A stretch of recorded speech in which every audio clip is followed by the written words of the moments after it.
Welcome to the Proteus Leader Show, a podcast for forward-looking leaders driving transformation in their organizations, within their teams, or for themselves. Your host today is a senior leader at Proteus International, a firm that partners with companies around the world to make true transformation easier through change consulting, leadership development, and executive coaching. If you're looking for fresh perspectives and practical insights you can take back to work today, you're in the right place. Enjoy the episode. Job burnout is at an all-time high, with 2/3 of U.S. workers experiencing burnout at work. And even more employees are at risk, by some estimates, over 80%. How can leaders reduce the risk of burnout for their teams and themselves? Hi, everyone, and welcome back to the Proteus Leader Show. My guest today is Kimberly Lee, a strategic leader, AI strategist, and compassionate coach who builds human-centered cultures. She's the founder and CEO of Lotic Systems and the creator of Ripple IQ, an AI-powered coaching app that turns her framework into a daily practice managers actually stick with. So, welcome to the show, Kimberly. Thank you. Thank you so much for having me. Yeah, I'm so glad you're here. We're going to be talking about your new book, Building a Coaching Culture, The Ripple Effect, Raising Performance and Growth. And, when we were talking before we started recording, I could see that we're very aligned in our thinking about the importance of coaching and how many tendrils it has out into what's important in an organization. So let's get started. You ready to go? Absolutely. I'm ready. So in your book, you talk about the ripple effect, it's actually in your title, that's created by coaching in an organization. So can you tell us a little bit about what you mean by that and why it's important? Yeah, so the ripple effect is what happens when a coaching moment doesn't stay in the room. You think about a drop of water, it ripples out. And so a single conversation between a manager and an employee done well changes how the employee shows up for their peers, their direct reports, if they have them, their customers. So that wave keeps going long after you stop talking. Oh, that's great. Okay, so it has a lot of downstream effects. Absolutely. Absolutely. When coaching becomes kind of the norm in organizations, how do you see that ripple effect affecting the organization? What have you seen? Well, so a good part of coaching, if you step back, I use sports in some parts of my book.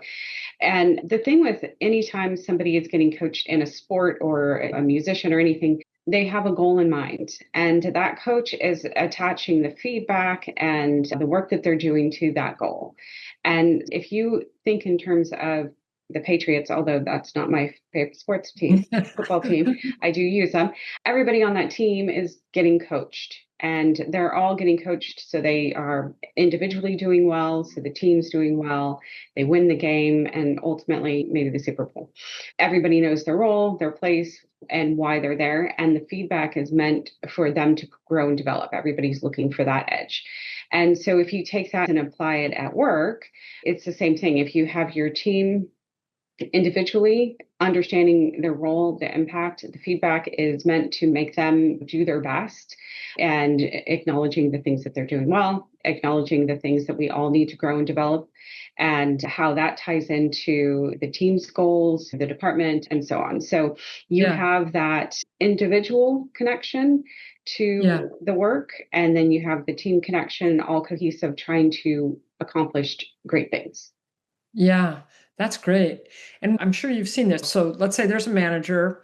They're okay, but mostly they're just focusing on, I'm trying to manage resources, I'm trying to direct people. And they start to have a coaching mindset and they start to focus on that developmental aspect of their team and the individuals on the team.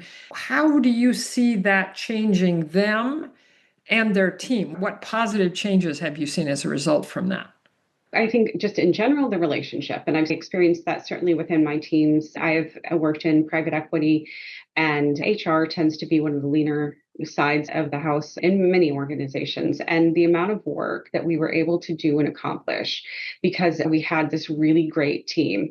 People were willing to go over and above. They knew how to communicate when they had kind of reached their max. We have to, take their foot off the gas now and again. They were in a safe place to have those conversations, to say, I'm ready to take on more. I think I need to scale back. And that gave me the input and information I needed to push. My role is to manage that. Yeah. You can see that within those teams as they are performing and connecting and communicating well with one another. Not that there's not conflicts, but if you have that foundation of connection and communication, and that the feedback is genuine and well intended, the team is giving each other feedback, it works much more cohesive. And that manager, one, you're able to grow and develop some, because now you have a team that is being creative and coming up with solutions and taking things on. So that gives you that ability to also grow and develop. And you're getting better work. You have better performing teams. Your team is more effective. I love that. You and I were talking a little bit before we started recording about safety, that feeling of, okay, it's safe. I can say the hard things. I can ask a question. I can not know something. That trust builds, that safety builds, and it just lubricates everything. It sounds like what you're saying. That's great. It does. Yeah. Hi, everyone. It's Marie Olive, host of the Proteus Leader Show and CEO of Proteus International. I'm delighted to share that the Proteus Leader Show has been featured in the 2026 edition of the Top 40 Change Management Podcast, and we're honored to be ranked number 20. For those who may be new to us, Proteus International is an American-based company providing transformation, coaching, and leadership development services globally. Through this podcast, our goal is to help leaders navigate change, lead with clarity, and create true transformation in their organizations and their lives. You can find the link to the top 40 list in the show notes.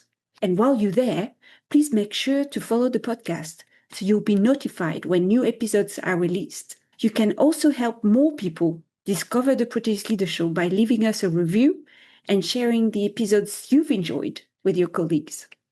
Thank you for listening. Thank you for your support. And here's to creating the leadership you truly want. Okay, let's go to the dark side. What happens in your experience when there's just not little or no coaching in an organization? Things fall short. So I have some, experience in watching when a leader feels like they're the smartest person on the team. Everything has to go through them, whether it's micromanaging or response to when things don't go right is, punitive or accusatory. And if a team feels like, hey, if I make a mistake, it's not the end of the world. I have a guy, he's worked for me a couple of times. He's now works at a big medical group, but his response was, there's nothing we can't fix. It's okay.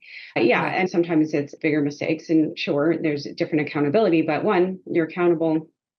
And two, that it's not the end of the world. As long as you learn from those lessons, I think that's the important thing. So when you have a manager who feels like they need to read and review every single email before it goes out to people, has to approve and sign off on every little detail, you're taking away the accountability of your team. And I've watched it firsthand where you have people really embracing and being accountable and wanting to do really great things, to stepping back because there's just not any reason. You're either going to be in trouble or get, yelled at, lectured. The work's going to be undone. So why bother? Okay. So it sounds like your observation is when there's not a coaching mindset and practice in an organization, there's a lot of fear, and that can turn into either apathy or just kind of self-protection. Absolutely. If you think that this next mistake is going to cost you your job, you're not going to stretch. You're not going to try and come up with something that might not be tried and true. Yeah, that makes a lot of sense. Okay, so we always promise practical takeaways. From your point of view, what can our listeners who are leaders start doing today to build a coaching culture with and for their teams? So there's a few of them. I would say in your next one-on-one, replace why didn't this get done, if you're asking that question, with what's something that I can help with? Is there something I'm not aware of? How can we do this better to make sure that this doesn't happen again? You're still asking the same question, but you're solution oriented. Like, let's work together on how we can get this done. I've used with team members, like, let's talk through a way so we can make sure that this doesn't happen again, so that the person who the responsibility lies with is part of that solution. There's other things is you always want to listen as well. So you ask a question, you should always be open to that silence to give them that opportunity to think through how to respond. And if you ask a question and immediately follow it up with something else, then you've taken that opportunity away. And then you can always ask, what are you doing that I am not aware of? I understand that you might be doing things that I don't know, and I want to change that. So making sure that they're seen and heard and giving them the opportunity to grow in those areas. I love that. Sometimes the most simple things are the most powerful. You just said, be sure to listen. And that sounds so simple, but we've seen over the years, it's so powerful. Exactly what you said. Managers will ask a question and then either answer it or ask another question versus just take a breath, let the person say whatever they're going to say. That's great. That's wonderful advice. And I love the changing it from that potentially punitive, why didn't this happen, to how can we? Yeah. How can we? What can we? That's great. Oh, that's really good advice. I've seen it work so many times. When you're having performance discussions, I've always coached managers, ask the employee to create their plan on how to get this done. Yeah. So that there's some accountability there. It's not just you need to do it, but let's talk about how this can get done. It just changes the narrative altogether. Absolutely. A couple of podcasts ago, I was talking to a guy about creating ownership versus control, which is exactly what you're talking about too, that a good coach creates shared ownership. This is our responsibility. How are we going to do this together? That's great. Oh, thank you so much, Kimberly. I think the work you're doing is, and we talked about this before, it's just the opposite of fluffy. It's really foundational to help people feel that ownership, grow, feel a part of what's happening. It's really fundamental. It truly is. And I have definitely seen it multiple times in my own career with my own teams, and then watching my people who worked for me going on and doing that in other places with other teams. It's truly culture changing. And when it's allowed to be the culture, companies accomplish so much more. You have the obvious reduction in turnover and things, but really you have a team who is connected and feels valued and is willing to go over and above. Yes. But also you are aware when there's burnout that might be coming up and because of that work. It's definitely fundamentally a great culture shift. Yeah, that's great. So, listeners, you can find out more about Kimberly and her work at lotixsystems.com, and that'll be in the show notes as well, and at mytalentadvantage.com. And you can buy Building a Coaching Culture at Amazon. And to find out how Proteus develops leaders and supports them to be better coaches for their teams, just go to proteus-international.com and click on what we do. So thank you so much, Kimberly. Thank you, Erika. I appreciate it. Yeah. Thank you for listening, everybody. And until next time, here's to creating the life you truly want. Thanks for listening to the Proteus Leader Show. We hope you're leaving with ideas you can put to use on your team, in your organization, or in your own career. To learn more about how we support true transformation through change consulting, leadership development, and executive coaching, visit us at proteus-international.com. Until next time.